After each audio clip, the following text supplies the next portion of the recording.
The Transparency International Global Corruption Barometer report for 2013 is citing the police service as the most corrupt public institution in Ghana. Some said that was the only way to get what they wanted. So, for example, if the police stop you, the only way they were allowed to go could be that you had to give something. Second and third on the list are the political parties and the judiciary. Now, if this report is anything to go by, how do we fight corruption in Ghana? We'll find out soon on today's big story.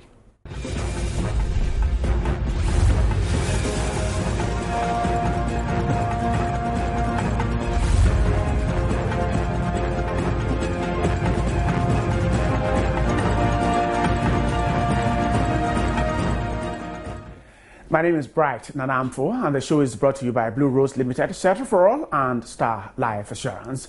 The Global Corruption Barometer 2013 is a survey of the public's perceptions and experiences of corruption in 107 countries, covering 114,000 people in all. Now, according to the Ghana Integrity Initiative, in Ghana, a total number of 2,000 people were surveyed, comprising respondents from 2 MMDAs in each of the 10 administrative regions. 54% of the 2,000 respondents reported that corruption increased in the past 2 years, while only 20% reported that corruption had decreased. Now, top 3 institutions found to be most corrupt are the police service, political parties, and the judiciary. The report indicated bribery is widespread in Ghana, especially in the police service. The executive secretary of Ghana Integrity Initiative, Vitus Azim, spoke to Joy News on the report.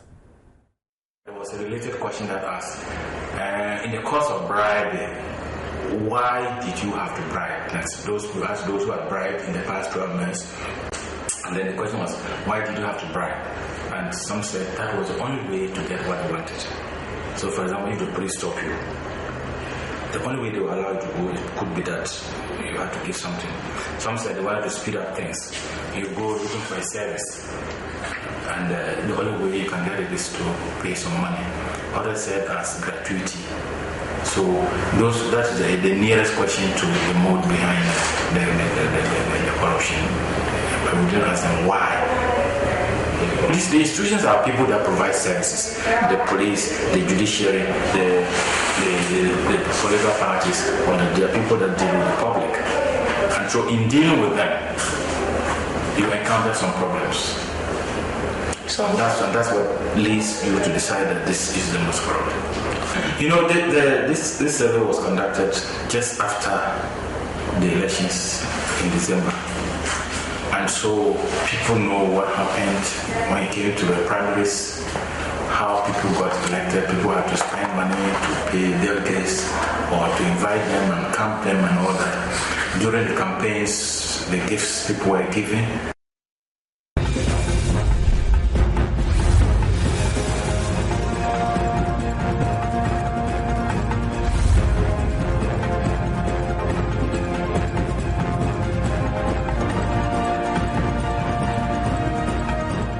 And so we'll be speaking to those institutions that were mentioned in the report, as well as get some more clarification from the Executive Director of the Ghana Integrity Initiative. But first of all, the report is out. The public has been reacting to what precisely is in the report. Let's listen to Ghana on what it has to say about the report issued today.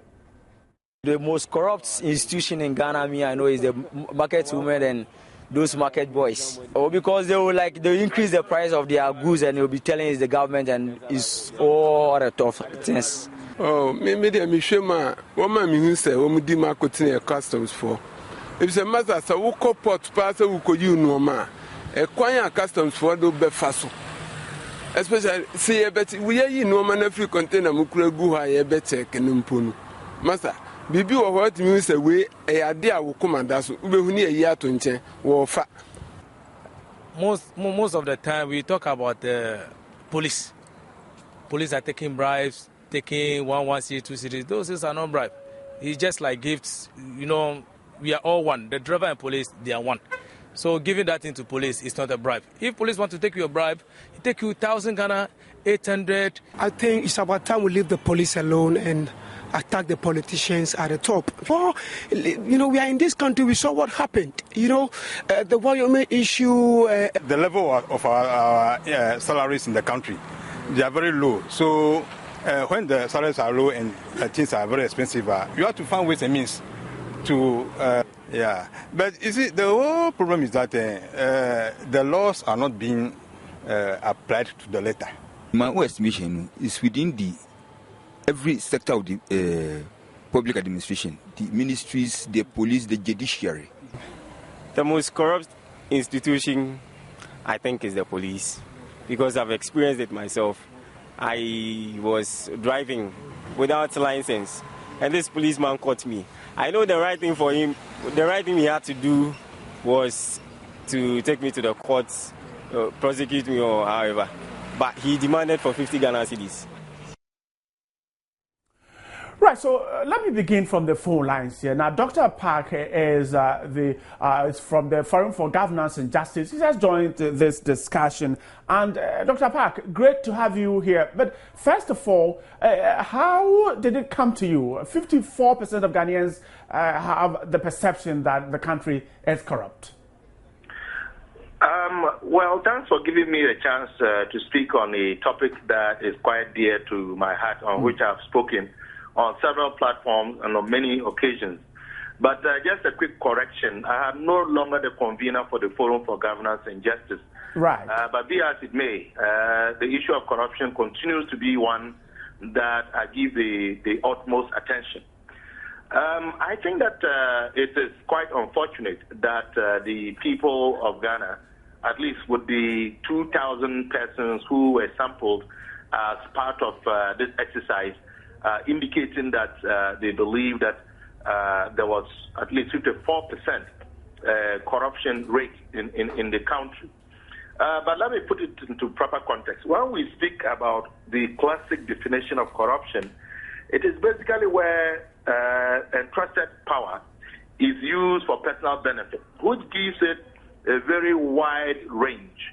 But with the specificity of what we are dealing with, it looks like the offer and acceptance of bribe is what most Ghanaians and indeed the respondents have used as a basis to draw the conclusions that they have drawn. But let me also state that it is not peculiar to Ghana alone. It is a global problem that seems to have been a challenge to every human institution. Right. But where we draw the line and show concern is the magnitude and the level to which corrupt practices adversely affect the progress and the well-being of society. Right. Dr. Park, I'm not cutting you rudely, but let's go more into the details of the report. One of the recommendations of the report says that government need to put in more initiatives aimed at fighting corruption. It suggests that what we're currently doing is ineffective. How do you react to that too? Well, I think that the call for government to do more is one that is welcome. But to say that what government is doing is ineffective cannot be the case. The reason is because when we speak about government, we must not only narrow that down to the executive. You know, our governance structure indicates that the judiciary, the executive, and the legislature all have a role to play. And if all of them are playing their roles effectively, then quite clearly we should see a reduction in corruption. But since corruption, in this case, the giving and the taking of bribery, always involves a giver and a taker, I think the citizens, we also have a role to play. We can either work towards reducing corruption and exposing those who engage in corrupt practices or seek to take money from us for accessing public services, which are our rights, or we can condone it by bribing public officials. What do you think about the perception that the thinking among Ghanaians is that government is not doing enough to fight corruption? Well, I think that could also be because the people are not well informed about the mechanisms that are in place for government to hold corrupt officials accountable. And perhaps the people have not taken due advantage. As you would remember, we've talked about corruption several times. It is one of the reasons why, for example, the issue of judgment debt has become very dominant and topical, and the government, at least the president, went on to appoint the sole commissioner. We also know that quite recently, I think a few days ago, the president launched a code of conduct. And we know, for example, that organizations like the Ghana Integrity Initiative as well has come out with various reports. But be as it may, it continues to be a problem, and we must tackle it head on. But the point I want to make is that we cannot root out corruption or reduce it to the minimum if we, the people, do not take it upon ourselves to act and engage those who provide public services to us in a way that would eliminate the tendency to be corrupt. So we all have a role to play. Right. But we must shine the light on those institutions that continue to chart the corruption lead, so to speak. You seem to suggest that government is trying, but a lot more concerns has been raised about the fact that the Right to Information Bill, government seem to be not interested in pushing for it to be dealt with by Parliament. And that alone, to some people, does not show government's interest in fighting the canker. Well, is this Bright, if I may ask? The voice sounds extremely familiar. Dr. Apah, go ahead. This is Bright. Oh, okay. Thank you, my good friend. Well, that is a point that is debatable, because as far as I remember, the president had indicated that if and when the bill goes through Parliament and gets to his desk, he wasn't going to waste any time in signing it into law. So what that tells me is that he is definitely very committed. And I think if you look at some of the actions undertaken by the president, there is nothing to indicate that he is not serious about tackling corruption and that he is not fully aware of the fact that this continues to be a challenge that is detrimental to the well-being of our society. But rather than making this a problem for government alone, as in the executive, the argument that I want to make is that it's a collective responsibility. And we, the people, must also stop engaging in practices or making demands on our public officials, which would then give them cause to engage in practices that can deflate, or if you like, siphon revenue or resources that should serve all of us towards private interest, be it family, relations, or even parties. Are you surprised that consistently the Ghana Police Service seemed to top the list of public corrupt institutions? And of course, when the single spine salary came into being, the thought was that this was going to end. Again, the police service is on top. Well, right. I think that whilst one may want to see a change, I think that the reality and perception is fully reflected in the outcome of the survey. More often than not, we hear stories, and most of us have even been witnesses of, police officers engaging in practices that we find very questionable. But be as it may, we would only wish and hope that the recommendations that have been made by the Ghana Integrity Initiative will be actualized. Quite clearly, there is a need for some type of reform in the police service, and I would want to suggest that that could even go towards an advocacy or a robust program that will bring about a change in attitude to tackle it from the root causes. Since there's been some improvement in the remuneration of members of the police service, one would hope that this should serve as a basis to discourage them from engaging in this practice. So if they still continue to top the chart, then quite clearly we must focus on a program that would bring about a change in attitude so that it doesn't continue to be the way it is. Because this has serious implications, which could even see innocent citizens ending up languishing in jail when you look at the police and the judiciary among the top three. Right. Thanks so much for speaking to me there. Dr. Clement Apak is with the Forum for Governance and Justice. He said he's no longer the convener, but he is with the Forum for Governance and Justice. Let me read the key findings of that report to you. 2012, the Global Corruption Barometer. It says that bribery is widespread and public institutions that are entrusted with the power to protect the people rather do the opposite. Let me go back to the phone lines. The Director of Public Affairs of the Ghana Police Service, GSP Cephas Arthur, has just joined this discussion. Thanks so much for joining today's big story. Now, consistently, the police service seem to be on top of this index. That is not something you are proud of. And thank you very much. I must say that is very questionable. Doesn't it fit one's imagination as to why consistently the police is put on top of the corruption index and such surveys? It looks to me as if the only seal that gives authentication to people's or to such reports or to such surveys is to put the police on top of the corruption index. And I mean, sometimes I question the due diligence done in such reports or in such research work. And I am tempted to question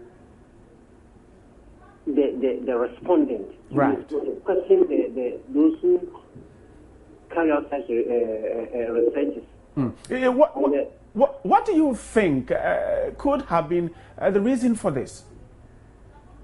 If you done the report. Well, there has been a perception before, and I think that it is only replicated without any due diligence being done, without any hard work being done. The depth of the investigation is very crucial, and that is what I am questioning as an individual. That what depth of investigation is done? Is it the apparent, what looks apparent, that is just picked and kind of rubber stamped, or there is very serious work done going down to the details, to the root of the situation before people come out with such reports? I am very, very doubtful about such investigation or such research work. If you're asked to grade the police service, which grade or what level would you put them if there is a corruption index or looking at what has been done? If you doubt the report, where would you want to place the Ghana Police Service? I am not about to grade the Ghana Police Service. What I am concerned about is what we are putting in public domain, what we are doing now. Just cast your eyes around our big cities. You see all over in our big cities police personnel, advantage points, providing security, giving assurance to members of the public. And it is the talk of town. Everybody is talking about it. Hey, police, this, well, everywhere you pass, you see police. Now I'm not afraid. It gives assurance to me. I feel safe, and those kind of things. This is not to say that we don't have a few bad nuts in our midst who go about misconducting themselves by way of taking bribes and other things. But to always come out, year in and year out, come out of service and putting police at the top of it, I mean, it sounds monotonous a bit. And I doubt the integrity of the research. Now, you think that the police is not that corrupt. Now, what makes you think that? Oh, I think that the situations have improved drastically. For instance, if there is any government institution in this country today that is doing self or introspective search of itself, it is the Ghana Police Service. The Ghana Police Service is about the only state institution or public service institution that is able to, put its own in public domain. Those of us or those amongst us who have misconducted themselves in one way or the other, we don't shield them. We put them in public domain as a corrective measure. you also remember the image cleansing campaign that the police administration launched in 2010. They were all efforts at ensuring that we cleanse the service and then take away the bad notes.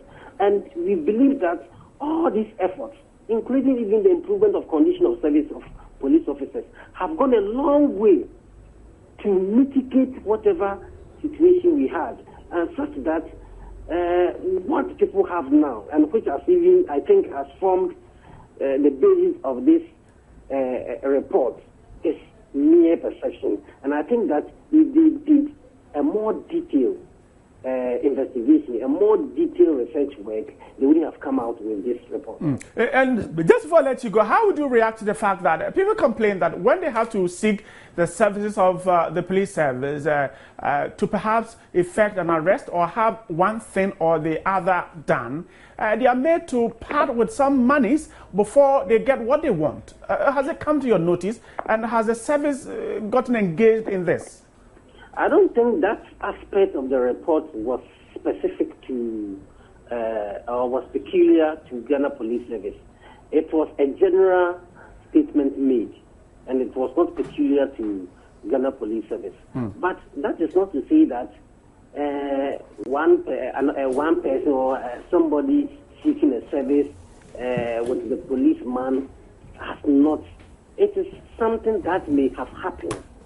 But that is not enough to generalize the situation. But that is not also, as I said, peculiar to the Ghana Police Service.